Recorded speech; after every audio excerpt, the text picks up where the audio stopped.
Hello viewers, welcome to filmi craft. நான் உங்கள் அருண். இந்த எபிசோடில் நம்ம பார்க்க போகிற படம் 2017 ஒரு ஃபவுண்ட் ஃபுட்டேஜ் ஹாரர் த்ரில்லர் படமாக வெளியான தி பிளாக்வெல் கோஸ்ட். இப்போது இந்த படத்துடைய ஒன்லைன் ஸ்டோரி என்ன அப்படின்னு நம்ம பார்த்துடலாம்.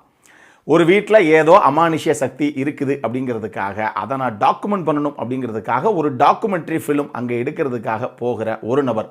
அவர் அங்கே சந்தித்த அமானுஷ்ய சம்பவங்கள் தான் இந்த படத்துடைய ஒன்லைன் ஸ்டோரியை. இப்போது இந்த படத்துடைய டீட்டெயில் இதுக்கு போகலாம். முதல்ல இந்த படத்துடைய கதை என்ன அப்படின்னு இங்கே நம்ம பார்த்துருவோம். படத்தில் நம்ம கதாநாயகனுடைய பேர் டர்னர் கிளே. உண்மையை சொல்லணும் அப்படின்னா இது கதாநாயகனுடைய பேரே கிடையாது.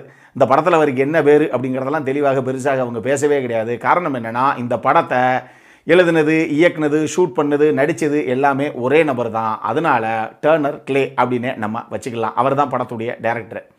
இப்போ இந்த படத்தை பொறுத்தளவுக்கு அவர் ஏற்கனவே ஒரு சில படங்கள் பண்ணியிருக்காப்புல. இப்போ அடுத்ததாக ஏதாவது அமானுஷ்ய சம்பவங்கள் எங்கே அரங்கேறுதோ அந்த இடத்துல போய் அதை உண்மையாகவே பேய் இருக்குதா இல்லையா அப்படிங்கிறத ஒரு டாக்குமெண்ட்ரி ஃபிலிமாக நம்ம ஷூட் பண்ணணும் அப்படிங்கிறதுக்காக ஒரு இடத்த தேடி கண்டுபிடிக்கிறாப்புல. ஒரு வீடு, அது கிட்டத்தட்ட 1940 அந்த டைமில் இருந்து இப்போ வரைக்கும் இருக்கக்கூடிய ஒரு வீடு அமெரிக்காவில் இருக்கக்கூடிய பென்சில்வேனியா அப்படிங்கிற இடத்துல. இப்போ அந்த வீட்டுக்கு இவருடைய மனைவியோடையே போகிறாப்புல. போனதுக்கப்புறம் தான் இவருக்கு ஒரு விஷயம் தெரிய வருது. அந்த வீடு இப்போ வேற ஒருத்தருடைய கையில் இருக்குது. ஆனால் 1941 ரூத் பிளாக்வெல் அப்படின்னு சொல்லி ஒரு லேடி தான் அந்த வீடுடைய சொந்தக்காரம்மா. அந்தம்மா கொஞ்சம் பயங்கர கோபக்காரமாக போல தெரியுது. அதனால் அப்போ யாரும் அந்த அக்கம் பக்கத்து வீட்டுக்காரங்க கூட அந்த அம்மா கிட்ட அதிகமாக பேசுறது கிடையாது. ஆனால் அந்த அம்மா இறந்து போனதுக்கப்புறம் ஒரு காரணத்துக்காக பிற்காலத்தில் அந்த அம்மா ஒரு ஹாஸ்பிட்டலில் அட்மிட் பண்ணவும் போடுறாங்க. அந்த ஹாஸ்பிட்டலில் இறந்தும் போகிறாங்க. ஆனால் அந்த அம்மாவுடைய ஆவி, அந்த ஆன்மா அதுதான் அந்த வீட்டுக்குள்ளே சுற்றிக்கிட்டு இருக்கு அப்படின்னு சொல்லி அக்கம் பக்கத்தில் பேச்சு. ஆனால் நம்ம கதாநாயகனுக்கு உண்மையாகவே இப்படி ஒரு லேடி இருந்தாங்க, இப்போ இந்த வீட்டில் ஏதோ அமானுஷ்ய சம்பவங்கள்லாம் நிகழுது அப்படிங்கிறது அவருக்கு எப்படி தெரிய வந்தது அப்படின்னு கேட்டிங்கன்னா, அவர் இன்டர்நெட்டில் வைரலாக போகக்கூடிய ஒரு வீடியோ பார்க்குறாப்புல. ஒரு வீட்டில் நைட் நேரத்தில் ஆளே இல்லாத ஒரு ஹாலு, ஆனால் திடீர்னு அங்கே இருக்கக்கூடிய ஒரு நைட் லேம்ப்பு அதுவாக ஆன் ஆகுது, திருப்பி அதுவாக ஆஃப் ஆகிக்கிடுது. இந்த விஷயம் பயங்கர வைரலாக போய் ஏங்க வேற லெவலுங்க, ஐயோ அந்த வீட்டில் இன்னமும் சம்பவம் இருக்குதுங்க அப்படின்னு ஆளாளுக்கு இதை ஷேர் பண்ணி பயங்கர வைரலாக ஆக்கிடுறாங்க.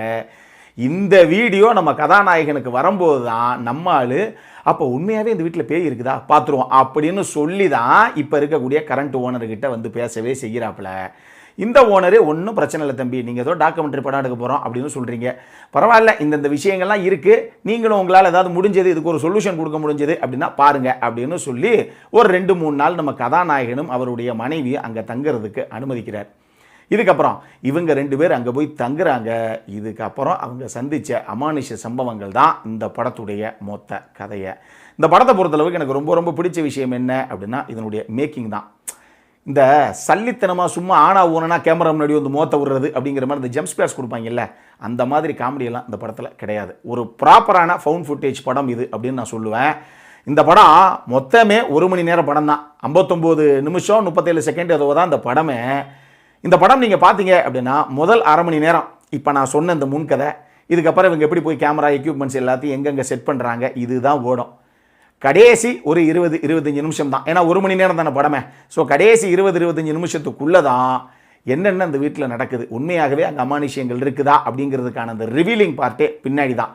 ஆனால் இந்த படம் நைட்டு ஒரு 11 மணிக்கு மேலே உட்காந்து ஹோம் தியேட்டர்ஸில் பெரிய ஸ்க்ரீன்லலாம் பார்த்தீங்க அப்படின்னா டெஃபினட்டாக படம் பார்த்து முடிக்கும்போது படத்தில் எதுவுமே காட்ட மாட்டாங்க, அதை நானே சொல்லிடுறேன், எதுவுமே பெருசாக இருக்காது. ஆனால் இந்த படம் பார்த்து முடிக்கும்போது டெஃபினட்டாக பின்னாடி 2 தடவை எதுக்கும் தெரியும் பார்த்துப்போம், இதுதான் புள்ளி அப்படிங்கிற அளவுக்கு தான் மைண்ட் செட் இருக்கும். அப்படி ஒரு படம் இது. ஸோ நீங்கள் பெரிய எதிர்பார்ப்புலாம் போய் இந்த படம் பார்க்கவே வேணாம். ஃபவுண்ட் ஃபுட்டேஜ் ஹாரர் படங்கள் பிடிக்கும் அப்படின்னா இந்த படம் பாருங்கள், அவ்வளோதான். எனக்கு இந்த படம் பார்த்து முடித்த உடனே எங்க சூப்பராக இருக்குல்லங்க, சிம்பிளான ஒரு ஸ்டோரி, எதுவும் பெருசாக அந்த பேய் முன்னாடி நடந்து வருது பின்னாடி போகிறது இதெல்லாம் எதுவும் கிடையாது. பட் இருந்தாலும் இந்த படம் பார்த்து முடிக்கும்போது அந்த இம்பேக்ட் நமக்குள்ளே இருக்குது. அடுத்த பாட்டு பார்த்துருவோம் அப்படிங்கிற ஒரு பரபரப்பு நமக்குள்ளே இருக்குது, கரெக்டாக அப்படிங்கிற மாதிரி ஒரு ஃபீல் தான் என் மைண்ட் வைஸாக இருந்தது. ஸோ நம்மளுடைய இந்த வேவ் லென்த்துக்கு செட் ஆகக்கூடிய ரசிகர்கள் மட்டும் எக்ஸ்பெக்டேஷனே இல்லாமல் பாருங்கள், சூப்பரான ஒரு படம் இது. இன்னொரு பக்கம் நான் சொன்ன மாதிரி இந்த படத்தில் 2-3 கதாபாத்திரங்கள் தான் மொத்தமாகவே வரும். ஆனால் இவங்க எல்லாருமே நீட்டாக உள்ளே வந்துட்டு வெளியே போயிருப்பாங்க. ஆனால் இதை தாண்டி இந்த படத்துடைய எடிட்டிங் டிபார்ட்மெண்ட்டையும் நீங்கள் சொல்லணும். ஆக்சுவலி எடிட்டிங் டிபார்ட்மெண்ட்டு அப்படின்னு சொல்கிறத விட இவ்வளோ வேலையும் பண்ண நம்ம கதாநாயகன் தான் எடிட்டிங்கும் பண்ணியிருப்பாரோ அப்படிங்கிற மாதிரி நமக்கு சந்தேகம் வருது. அந்த அளவுக்கு ஆள்நாளாக எல்லா டிபார்ட்மெண்ட்டையும் நம்ம டிஆர் சார் மாதிரி அவரே இறங்கி பார்த்துட்டாப்புல போல் தெரியுது. ஸோ எடிட்டிங் ரொம்ப ப்ராப்பராக எந்தெந்த விஷயங்களை எங்கே ரிவீல் பண்ணணும், எங்கே அந்த சூப்பர் நேச்சுரல் திங் இருக்குது அப்படிங்கிறதெல்லாம் இவங்க சுட்டி காட்டின விதம் ரொம்ப சூப்பராகவே இருந்தது. நிச்சயமாக அதுவும் இந்த படத்திற்கு ஒரு மிகப்பெரிய பலம். ஆனால் இந்த படத்துடைய சவுண்ட் டிசைனிங் நிச்சயமாக ஒரு பலம் அப்படின்னு நீங்கள் சொல்லலாம். ஆனால் ஏன் இந்த படத்துடைய சவுண்ட் டிசைனிங் என்னால் சொல்ல முடியலை அப்படின்னா, இந்த படம் டைரக்டரை பொறுத்தளவுக்கு சார் இது படமே கிடையாது. உண்மையாகவே நான் ஒரு ஃபிலிம் டைரக்டர் தான். நான் ஒரு இடத்துக்கு போனேன், நான் இந்த மாதிரி ஒரு வைரலான ஒரு வீடியோவை நான் ஒன்று பார்த்தேன். எனக்கு உண்மையாகவே பேய் இருக்குதா இல்லையா அப்படிங்கிறதுல ஒரு பெரிய இன்ட்ரெஸ்ட் உண்டு. அதனால் நானே ஒரு 10-15 கேமராவை எடுத்துக்கொண்டு போய் நானே தான் ஷூட் பண்ணேன் அப்படின்னு சொல்லி அவ்வளவு தெளிவாக இயக்குனர் சொல்கிறாப்புல. ஆனாலும் இதை பார்த்து பல பேர் முதல்ல இந்த ரூத் பிளாக்வெல் அப்படிங்கிற ஒரு லேடி இருக்காங்கங்கிறதே யாருக்குமே தெரியாது. ஆனால் இப்போ ஒரு கல்ட்டு ஃபிலிம் நேம் சொல்லுவோம் இல்லையா, அந்த மாதிரி இந்த படம் அந்த நேமே ஒரு கல்ட்டு நேமாக செட் ஆகி போச்சு. எங்க ரூத் பிளாக்வெல் தெரியுமா, இங்கே பாருங்க இன்றைக்கி நைட்டு உங்களை பிடிக்க போகுது அப்படிங்கிற அளவுக்கு ஒரு பேரை யாரோ பெருசாக இதை கிரியேட் பண்ணி விட்டுட்டாங்க. நம்ம கண்ணில் இந்த படம் இவ்வளவு லேட்டாக சிக்குனது அப்படிங்கிறதான் எனக்கு ஆச்சரியம். இருந்தாலும் இதில் ஒரு 6 பாகம் இருக்குது. ஒரு பாகமாக பேசுவோம். முதல் பாகத்தை தான் இப்போ நான் உங்களுக்கு சொல்லிக்கிட்டு இருக்கேன். ஆனால் இன்னொரு மேட்ரு இருக்குது, அதை நான் நாளைக்கு சொல்கிறேன் உங்களுக்கு. அடல் கானட்டை பொறுத்த அளவுக்கு இந்த படத்தில் எந்த விதமான அடல் கானட்டுமே கிடையாது. பட் இந்த இருதயம் பலவீனமானவங்களும் சரி, ப்ரெக்னென்ட் லேடிஸும் சரி இந்த படத்தை பார்க்குறத தவிர்க்கவும். அதில் ஒன்றும் பெருசாக இல்லை அப்படின்னா கூட நீங்கள் தயவு செஞ்சு பார்க்க வேணாம். குழந்தைங்களாம் கூட பார்க்கலாம். இன்றைக்கெல்லாம் குழந்தைங்களே என்ஜாய் பண்ண ஆரம்பிச்சிட்டாங்க. நம்ம லாரன்ஸ் அவ்வளோ படம் எடுத்து விட்டாப்புல. அதனால் பார்க்குறவங்க தாராளமாக ஃபேமிலியோட பார்க்கலாம். இந்த படத்துக்கு ஃபில்மி கிராஃப்ட் ரேட்டிங் கொடுக்க போகிறதே கிடையாது. ஏன்னா இது ஒரு ஃபவுண்ட் ஃபுட்டேஜ் ஹாரர் படம். பார்க்குறவங்க ஒருத்தருக்கும் ஒரு விதமான ஃபீலை கொடுக்கலாம், செலவேறலாம். தலகுப்புற வந்து முடியை விரிச்சு போட்டு பிசா ஸ்டீலில் தொங்குனாத்தே அது பேய் அப்படின்னே ஒத்துப்பாங்க. இந்த டேபிள் சேர் நகர்றதெல்லாம் அவங்க மதிக்கவே மாட்டாங்க. அதனால் ஒருத்தருக்கும் ஒரு விதமான ஃபீலிங் வரும். எனக்கு இந்த படம் டெஃபினட்டாக அடுத்தடுத்த பாடம் மொத்தமாக பார்த்து முடிக்கிறோம் அப்படிங்கிற ஒரு ஃபீல் தான் வந்தது. அதனால் பார்க்கணும் அப்படிங்கிறவங்க டெஃபினட்டாக பாருங்கள். இந்த வீடியோ பிடிச்சிருந்தது அப்படின்னா லைக் பண்ணுங்கள், உங்கள் ஃபேமிலி அண்ட் ஃப்ரெண்ட்ஸ் எல்லாருக்கும் ஷேர் பண்ணுங்கள்.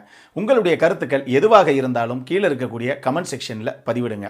வீடியோவை க்ளோஸ் பண்ணுறதுக்கு முன்னாடி மறக்காமல் நம்ம சேனலுக்கு சப்ஸ்கிரைபும் பண்ணுங்கள். அப்போ பக்கத்தில் இருக்கக்கூடிய நோட்டிஃபிகேஷன் பெல் ஐக்கானையும் கிளிக் பண்ணிவிடுங்க. அப்போ தான் எங்களுடைய வீடியோஸ் எல்லாம் உங்களை ஆன் டைம் வந்து சேரும். இதே மாதிரி இன்னொரு வீடியோவோட அடுத்த முறை உங்களை சந்திக்கிற வரைக்கும் it is Arun signing off. By.